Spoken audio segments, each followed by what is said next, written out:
ఓం శ్రీ గురుభ్యో నమః. అందరికీ నమస్కారం. In this video, let us examine what is the path of conscious living in the light of observations of a master. See, everyone has desires in life and they vary from person to person, as you all know. To have desires is natural, nor can a human be desireless. I do not think it is possible to have no desires at all, said the master. The problem is not with having desires, but with what you are ready to do in order to fulfill your desires. I mean, what cost are you willing to pay for it? One is not to be blinded by your desires. Suppose you have a golden necklace with pearls in it and you have really worked hard to get it, and then you go to a party or function wearing that necklace and see another person wearing a similar one with diamonds in place of pearls, and you become perplexed and disappointed for not having a diamonds instead of pearls. See, what you got after so many efforts, and even before you enjoy it, you became perplexed and disappointed, and so it is said that everything is momentary, said the master.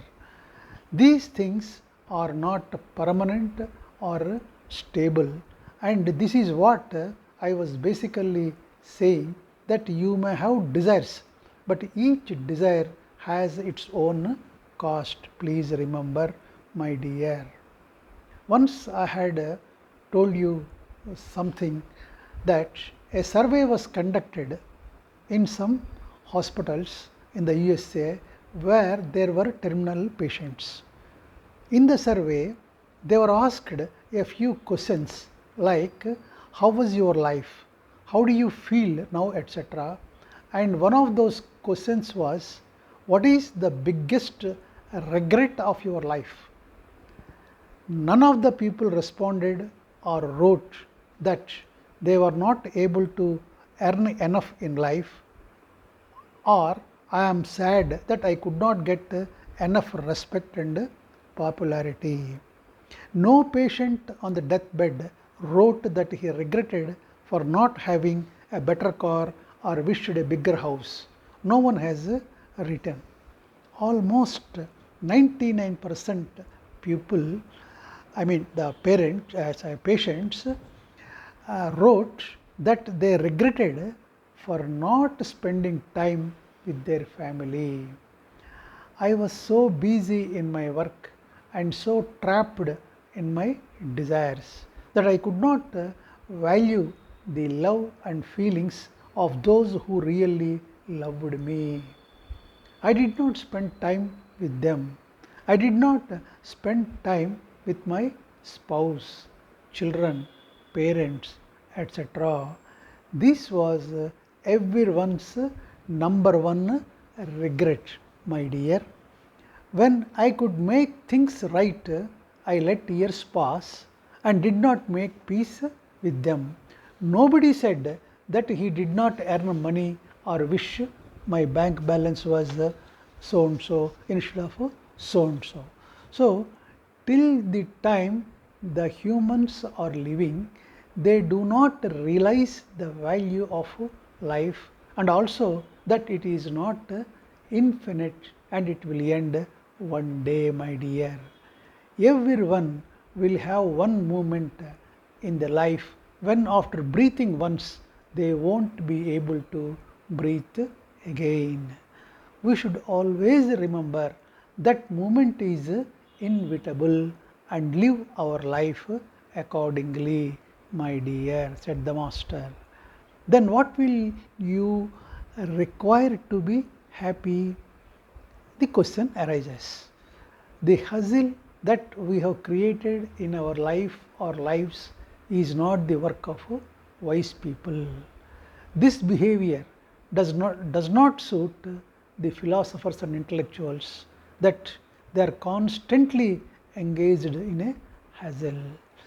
This does not mean that you will not sweat out or work hard. I am not saying that, but do not forget that life is precious. Now, I am telling you something practical, said the master. Many sick people come to me with pain in their knees, back, shoulders, etc. They come to me, but I cannot help them.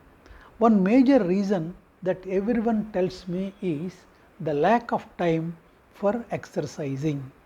I agree with you completely. Nobody has the time to exercise. This I had read in one of Richard Branson's book. See, nobody has time to exercise. It is something you make time for. Nobody has the time.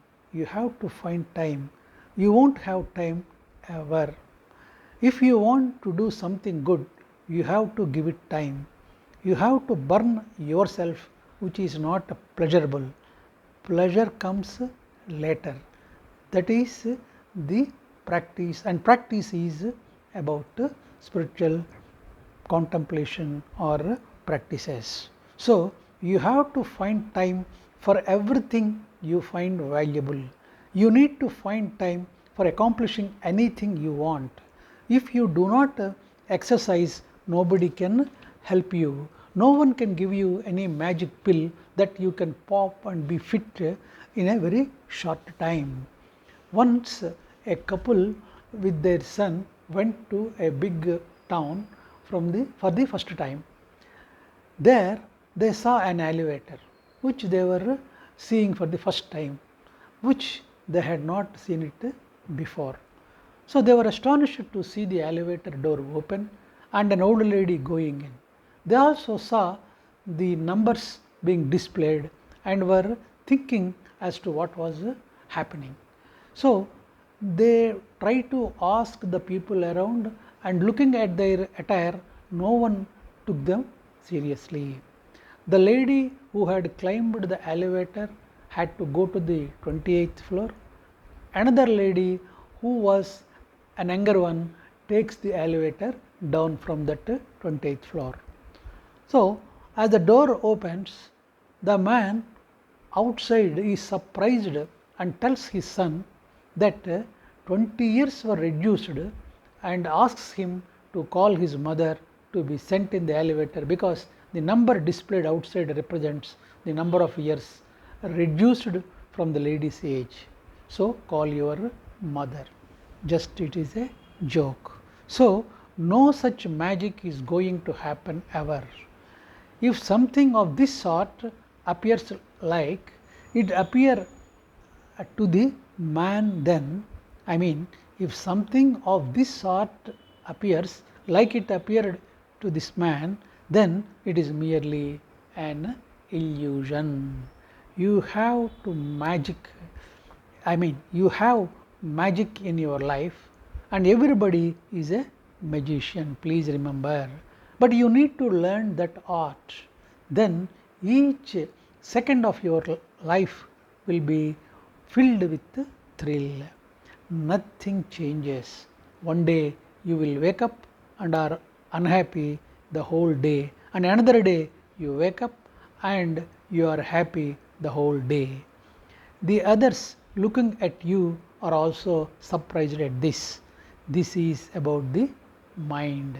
If the mind wants, it can take you to heaven or it can take you to hell.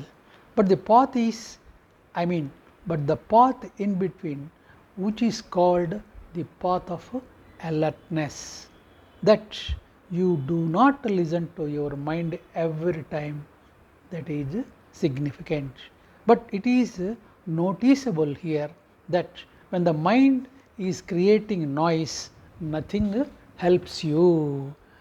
That time, if you tell your mind that you do not have to listen to it every time, the mind replies that it will soon show you and even become more aggressive. So, all this training needs to be done when the mind is happy. See, whatever training you want to give to your mind, it need to be given only when the mind is happy. A child hears you only when it is happy. When it is unhappy and is determined to create noise, then it won't hear you even if you make numerous efforts, I mean the child. So, meditation is to be done when we can. So, reading or spiritual practice is to be done when we can. We need to take care of our health when we are healthy.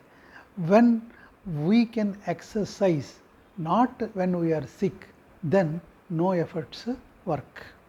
I mean, you have to exercise when you can, not when you are sick, then no efforts work.